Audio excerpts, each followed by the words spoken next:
Amen and amen. Good morning, Minister Angie, and also to everyone who is joining us this morning. So, yes, good morning again. So, I believe that everyone is like, I hope and I declare that everyone is have this great morning, okay?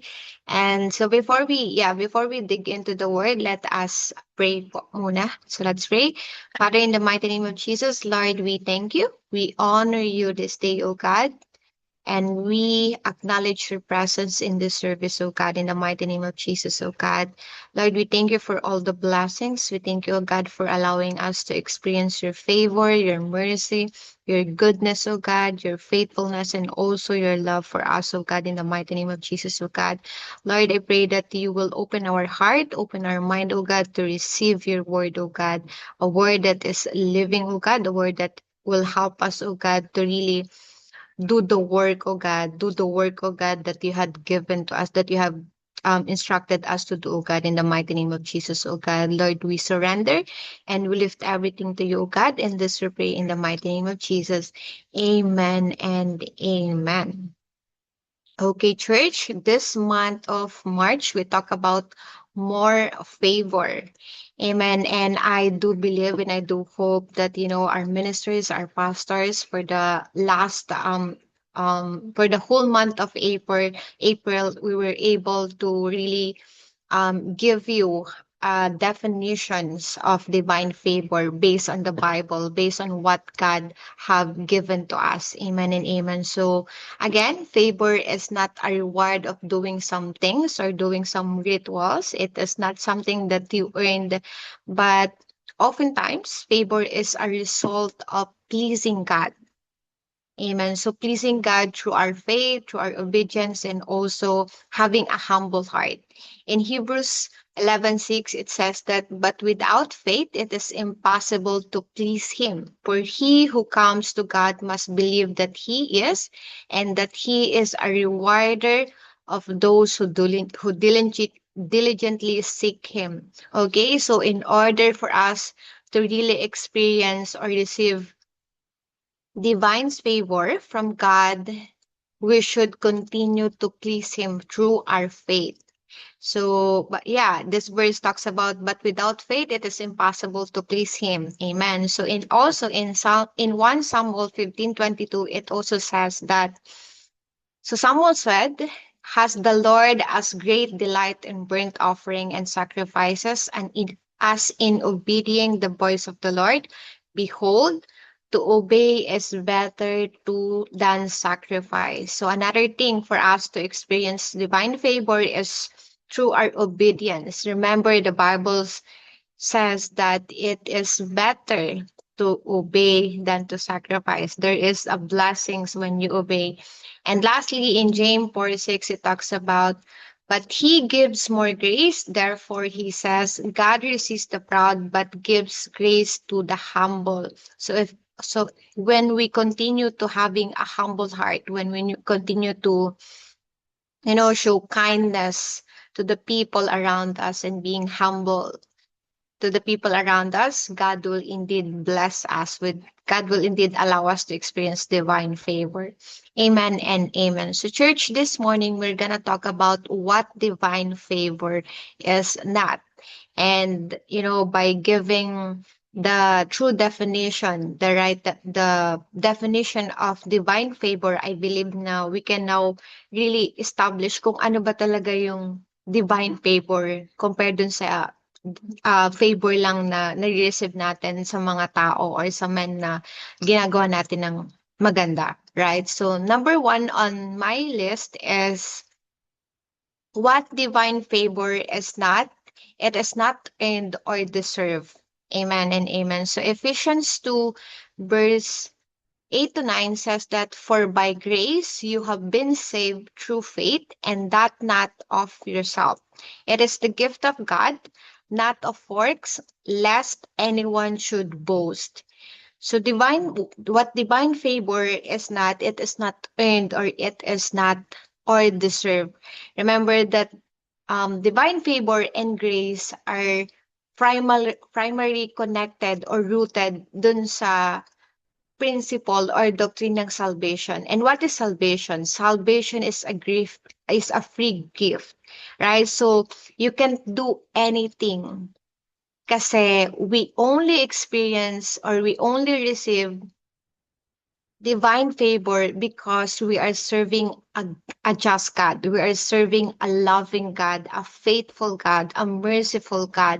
And because of that kind of character that God has, He was able to share with us yung grace niya, yung blessings niya, yung favor niya, and even the salvation, right? So that's why it is important for us to have this mindset na hindi natin sila na-receive just because perfect yung attendance natin sa church. Every Sunday, we go to church. And then meron tayong formula or meron tayong pattern na ginagawa everyday na, okay, after church, you will visit this community, you will do things and stuff like that. No, we only receive divine favor because God is merciful. God is a loving God.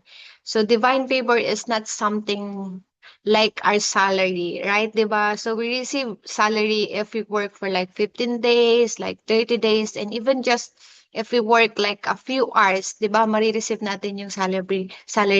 So divine favor is not like that. It is something na only God can give us because we are able to do things that is pleasing Him. 'Di ba? So we're able to do things na pinapagawa niya sa atin. We are being faithful, we're being obedient, and our heart is always aligned dun sa purpose or dun sa mga instruction na binibigay niya sa atin. So that is what divine favor is not. Another example about divine favor is like the life of Noah. Remember in Genesis 6:8, it says that Noah found favor in the eyes of the Lord. So if we're gonna read the story of Noah, we all know that in the generation or with the generation that Noah is into before, 'di ba, sobrang corrupt ng mga tao. They always do things that they want. They were doing celebrating and stuff like that, drinking. But and despite of those things that is happening, Noah is faithful dun sa purpose na binigay sa kanya ni God. So instead of joining them, what he did is that he continued building Noah's Ark, the ark that God had told him to do that, 'di ba? And I just remember, I was reminded lang din talaga na with the kind of things that is happening in our world, in our country right now, God is really after our faith. God is really after our relationship with Him, the status of our heart. Because the thing is, we can't do anything, but the best thing that we can do about it is to really pray and stay connected to Him. Like yung relationship na meron tayo right now sa Kanya, dapat mas maging deeper, mas aware tayo, mas maging observant tayo na, okay, this thing is happening not because not because of the people around us, but because it is part of the purpose, part of the plans that God is doing in our life or doing in our generation right now. That is why, church, I want to encourage everyone to really be faithful to God and be always reminded na, whatever that we are doing right now, always remember that do it for God and not for people because it will help us to really be better and do more for Him.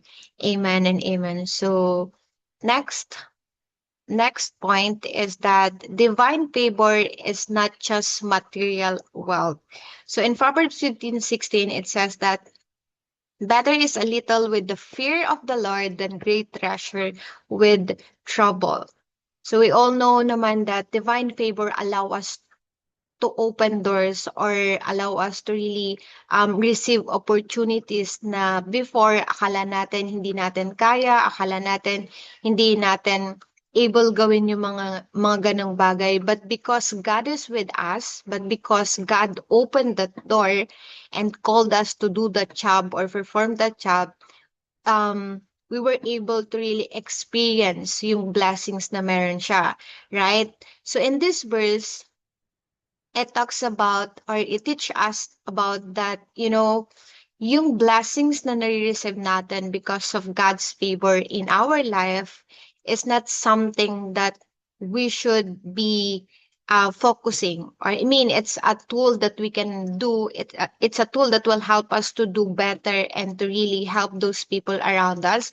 But the right thing that we have to put our focus on is our relationship with God. When we receive that wealth, when we receive that blessings, ano na yung status ng heart natin? Kasi yung favor, hindi siya totally nag-leave us with easy living, right? With things or financial gain. But at the same time, I believe that every blessings comes with an action, comes with a responsibility na, hey, the reason why God give you these blessings, the reason why God open this door for you is for also you to be a blessing to the people around you, right? So it says that better is a little with the fear of the Lord than great treasure with trouble. So dito it says that a little with the fear of the Lord is a good thing. So we can see there here na yung little fear is greater than great treasure with trouble. Remember that, the world that is called, yung mga wisely, yung mga good things, yung mga big things na sinasabi ng world, if we're gonna read the Bible, if we're gonna live it to God and show it to God, God call it unwisely. God call it little things, diba? That is why it is important for us to always do things that is that will last forever. Always do things na alam mong ang treasure na yun is para sa heaven, hindi lang para dito sa world. Kasi we all know that everything that in this world is temporary. We all know na yung wealth na meron tayo, yung resources na meron tayo, time will come na mawawala siya, right? Mauubos siya.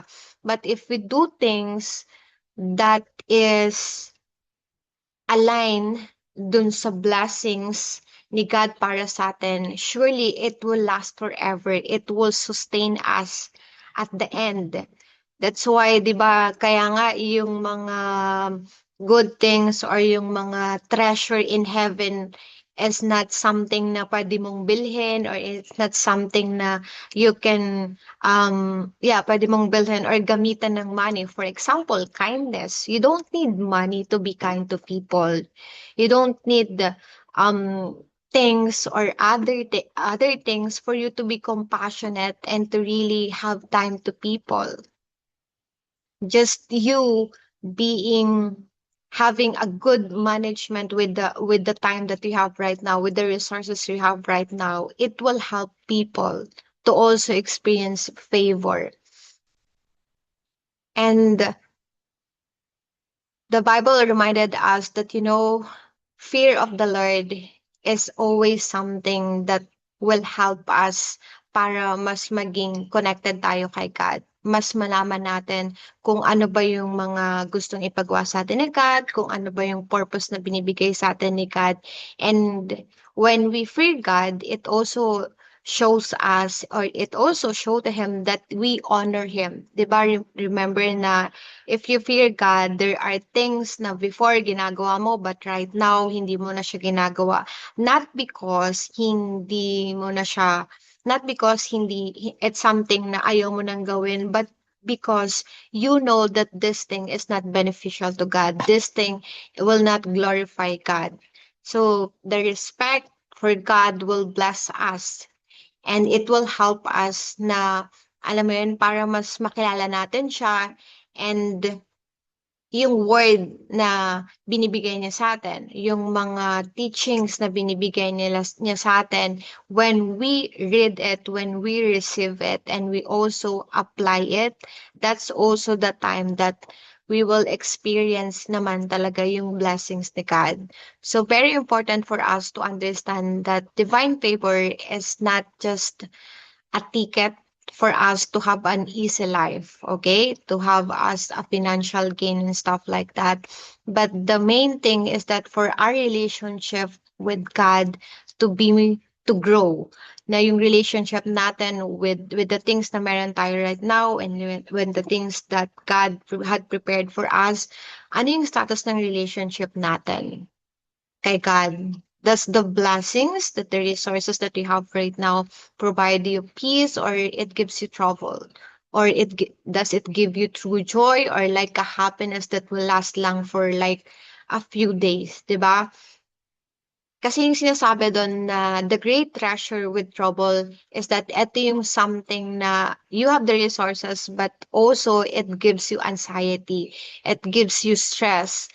That's also the time that we can distinguish na kung ano yung blessings ba na meron tayo right now is galing kay God or galing lang sa enemy or galing lang sa mga tao na nakapaligid sa atin.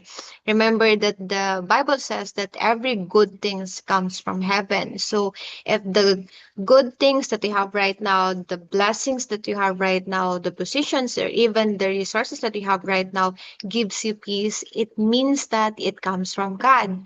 And it should lead us to be more grateful to Him. It should lead us to be more connected to Him, not because we already received the blessing, but because we are grateful. Right? We are just grateful for all the things that He is doing in our life. Amen and amen. So, next, number three on our list is that divine favor is not a guarantee of no problems. Now, church, I do believe that when we accepted Jesus as our Lord and Savior, that is also the time that our spiritual eyes are open, right? So that's the time that we're able to really distinguish or know what is truth. And it also gives us the idea or makes us observant and be mindful with the things that we are doing. Because, di ba, before, you see things na, okay, maliit lang naman yan ang bagay or joke lang naman yan, di ba? Yung mga words na naririnig natin or sinasabi natin na it's just an expression, it's just a joke. But right now that you accepted Jesus as your Lord and Savior and you have this relationship with Him, you tend to see things differently.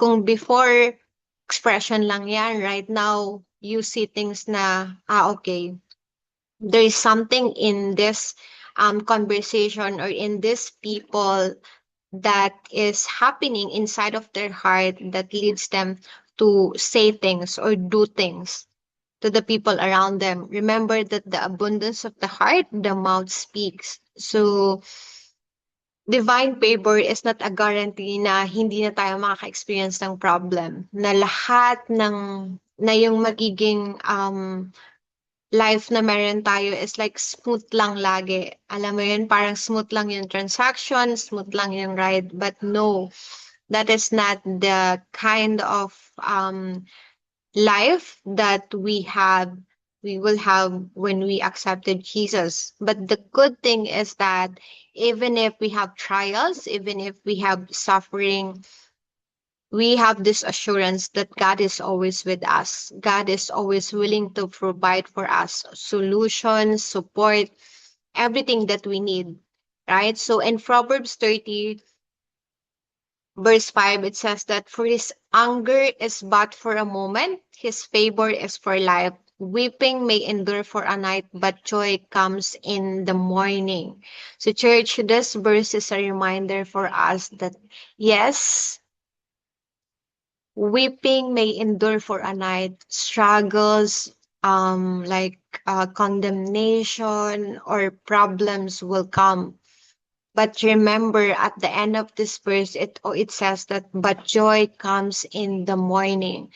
Joy always comes in the morning. Okay? Not literally morning or night. I mean, hindi talaga yung night or morning yung pinag-uusapan dito. But it gives us hope and it gives us like encouragement na, you know, whatever that is happening right now, it will not last forever. joy always come. God's love will always help us. God's love will always save us. And that's the good thing about God, no? Na remember last during our interactive service, I was reminded when Pastor Raji mentioned that, delay is not disfavor. Okay? Delay is a preparation for the good things or the bigger things that God has prepared for us. And it's some and it if it, and kung i-connect natin siya sa life natin right now, na yes, right now yung season na meron ka is parang feeling mo eto na yung ending, parang feeling mo eto na yung pinaka mahirap na season for you. But having God with us, it gives us an ability to always move forward. It gives us the assurance that it will last forever. It is only a temporary. Remember the story of Daniel? So Daniel is favored sa king ng Babylon, 'di ba? Kasi ano siya, he was able to really help the king to establish kung ano yung dream niya. But having this favor doesn't exempt him from throwing into the dens of the lion. 'Di ba? Kasi, okay, we can see na, okay, so Daniel was able to really help the king. So we're talking about the king na ha. Ito na yung pinakamataas in that particular place or in Babylon. But after receiving that favor, what he experienced is that he was thrown into the into the dens of the lion. And did Daniel parang ano ba siya, nagalit ba siya kay God, or nagkaroon ba siya ng doubt kay God na hindi siya isi-save ni God? 'Di ba hindi naman? We can see that God indeed protected Daniel, and then he also able to calm those lion. We don't know what happened during that time, but one thing that we know is that God protected Daniel during that time. He was able to come out ng safe, ng buo, and that's also helped the king to really trusted Daniel and be have this assurance na okay, this God that Daniel serve is really a true God. And another example is that the life of Joseph, we all know the ending nung life ni Joseph, 'di ba? Kung paano siya naka-receive ng favored. He was highly favored by the Egyptian, okay? By the Pharaoh, the Egyptian king. But before niya ma-experience yung favor na yon is that he also experienced na ihulog saktan ng mga kapatid niya, and at the same time he also experienced na mabenta dun sa mga Egyptian, maging slave for a moment, 'di ba, makulong. But during those time na nasa ganong situation si Joseph, God is always with him. That's why in everything that Joseph did, everything na itatouch niya, every places na pupuntahan niya, people always see him favored, 'di ba? Laging may something about Joseph that people see, not just because he is doing good with the things that he is doing, but because God is with him. The divine intervention is with their life. That's why it makes a difference. That's why people see them in things na even if nandun sila sa pinaka mababa or pinaka saddest or struggle season na meron sila, they always find ways to be joyful. They always find ways to fulfill the purpose that God has given to them.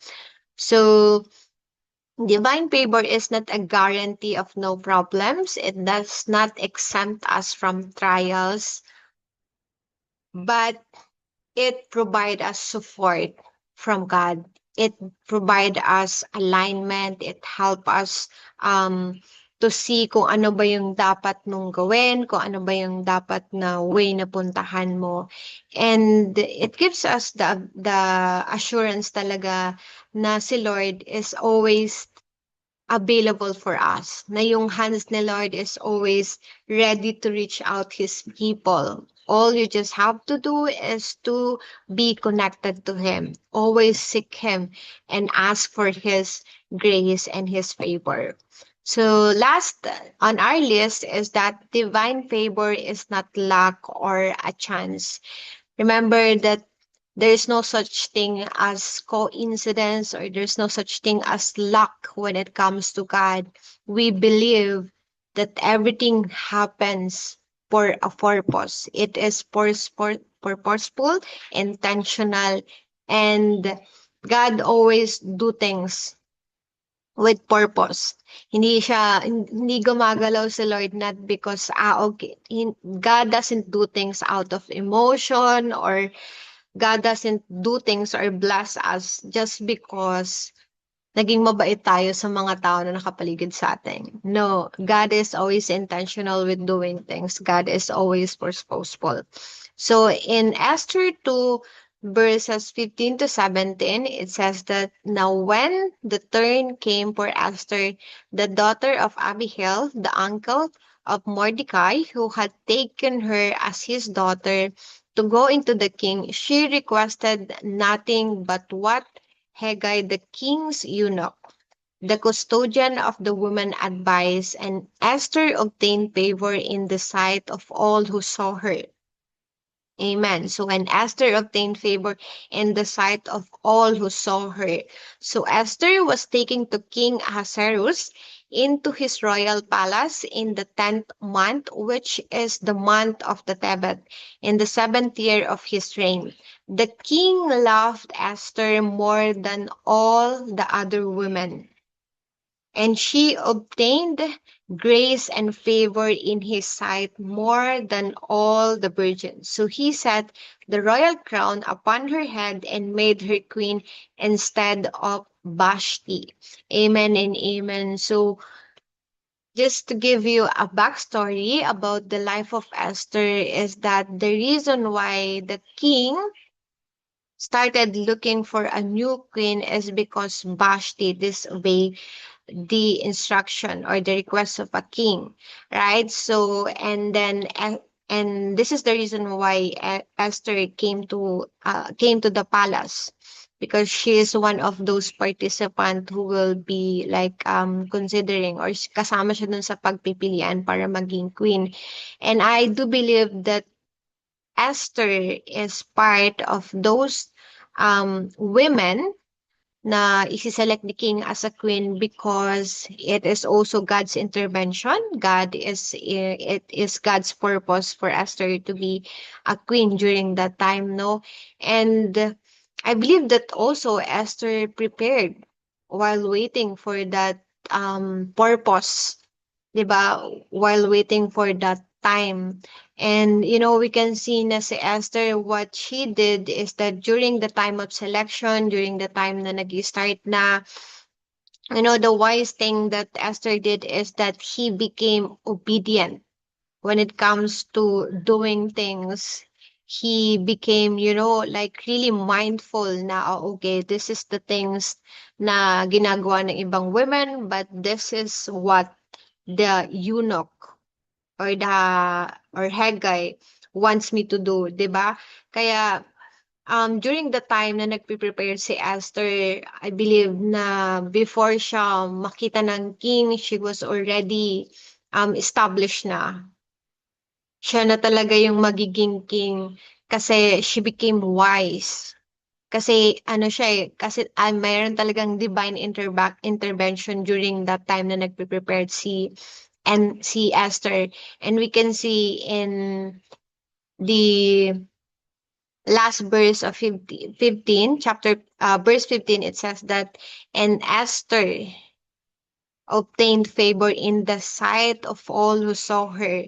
'Di ba? So, hindi pa lang siya nakikita ng king. He was she was really able to experience favor na because she was doing things that God wants her to do. She was put on a place where God wants her to be, and that is divine favor na talagang yung feeling mo hindi mo deserve or hindi mo kayang gawin yung isang bagay or hindi mag-open yung opportunity na yan or yung door na yan, and then in just one click God was able to open those things na akala mo hindi mo kayang gawin. And right now, you are there. Right now, you are able to really excel in doing those things.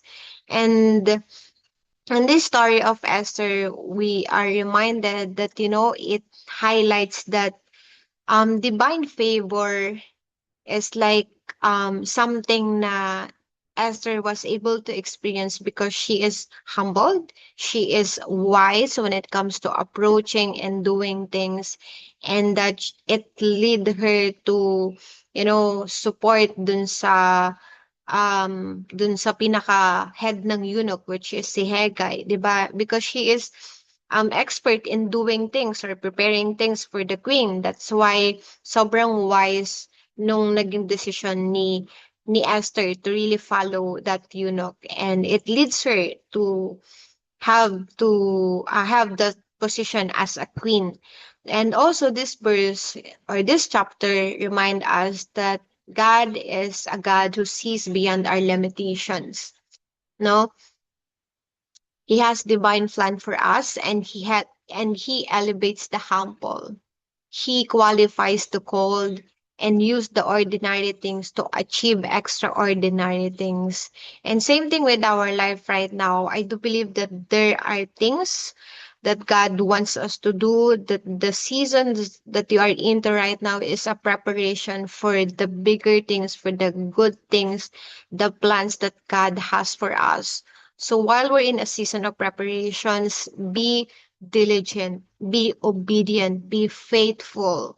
Don't focus on the people that is excelling around you. You know, remember that you are connected. You are in a relationship with God. So there's no such thing as luck. There's no such thing as coincidences. It is always on purpose. It is always planned. And if we are going to, and if we're going to, if we want to know the plans that God has for us, the best thing that we can do is to really connected to Him, to know Him. 'Di ba? Kasi pag mas naging connected tayo kay God, mas nakikilala natin siya, mas nagiging the way He thinks, it also allow us to think kung paano siya mag-isip, kung paano siya magsalita, kung paano siya mag-decide, or kung paano siya gumalaw, or kung paano siya maging compassionate to the people around us. So, for us to really be intentional, for us to really experience divine favor, very important to know God more, to be more connected to God. And sabi nga nila, 'di ba, is that how can you know God if you don't spend time with Him? So it's like paano mo malalaman kung ano yung blessings, kung ano yung character na meron ka, kung sino yung totoong women or man that God created you to be if you don't know the Creator, if you wouldn't know your Creator. Diba? That's why church, it's very important for us in times with the seasons that we are into right now, with the generations that we are in right now, to really be connected with our Creator, because He will guide us, He will give us clarity. I know it's a basic thing, or it's not something new, but sometimes we tend to forget those important things, those smallest things or basic things that will help us or will lead us para mas mag-grow yung journey natin kay God. And also, I believe na it will also lead us para i-lead naman natin yung mga people na pinuput sa heart natin or pinuput sa life natin ni God. So, church, my last verse, which is my prayer for each and every one of us, it's in Psalms 90:17. It says that, may the favor of the Lord our God rest on us, establish the work of our hand for us. Yes, establish the work of our hands. So, church, this is my prayer, our declaration for each and every one of us, that God's favor will be upon us. Amen. Na yung work ni God or yung hands ni God will always be upon us, that in everything that we do, we will have this mindset. Now we do it not for our bosses, not for with the company that we are working with, but with God, because it will give us a different perspective. It will lead us to like work differently, na si Lord, God wants us to do more, but at the same time, God is encouraging us to be more connected to Him, be more the women or the man that He created you to be more compassionate, be more kind, be more faithful, and be more forgiveful with the people that is around you. And we can only experience that favor or that blessings if we allow God to be with us. We allow God to intervene in our work, in our things na ginagawa natin. Remember that God, it is only God who can secure or fulfill yung success na meron tayo, and that success will last forever. So, meron mga success na it will only last temporarily, or it will last for a year lang or a decade.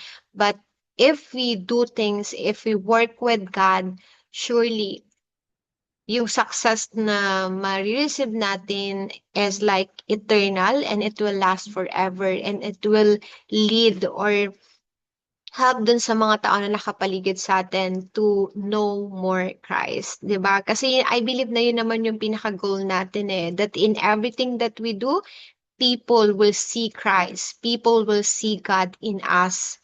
The way we act, the way we talk, the way we communicate, the way we react with the things that is happening in our life right now, God can always make a difference in our life. And we hope and I pray na yung talagang favor ni God will be upon us.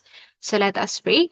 Father, in the mighty name of Jesus, Lord, we thank you and we honor you, God. Lord, we acknowledge, oh God, na yung favor, yung divine favor, yung mercy, yung grace, yung salvations, oh God, it is a gift from you, oh God, and that we cannot earn it with doing good works, oh God. That's why we cannot boast about it, oh God.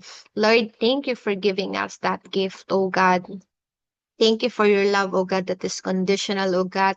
Your grace, oh God, that is sufficient for us. Your strength, oh God, that is made perfect in our weakness, oh God. Your favor that is always available for us, oh God, in the mighty name of Jesus, oh God. Lord, we pray that you will give us the ability, oh God, to really be to choose obedience, oh God, over sacrifices, oh God, to have this faith that will please you, oh God, and have a heart that is always willing to honor you, always willing to give, oh God, the things that we have right now, oh God, in the mighty name of Jesus, oh God. Lord, if there are desires, oh God, that we have in our heart, in our mind, oh God, that is not aligned in your plans, oh God, in your purpose, oh God, Lord, I pray that you will take it away, oh God, and that you will align our desire to your purpose, oh God, in the mighty name of Jesus, oh God.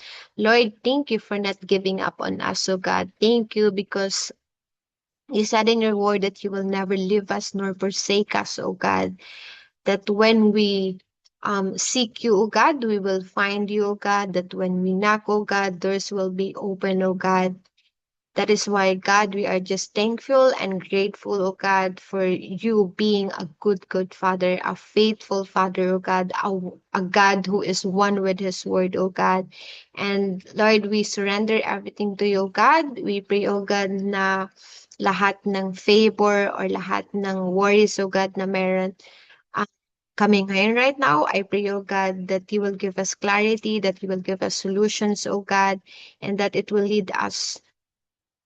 It will give us joy, oh God. It will give us peace, oh God, and it will help us, oh God, to really be more connected to you, oh God, to really dig deeper, oh God, to know you, oh God, in the mighty name of Jesus, oh God. Lord, may you always be upon us, oh God. May your hands will be with us, oh God, and that you will continue to cover those people, that you will continue to cover us with your wings, oh God, so no one can harm us, oh God. Lord, we honor you and we glorify your name, and this we pray in the mighty name of Jesus. Amen and amen. So, church, thank you again for joining us, and we hope that you are blessed. Amen and amen.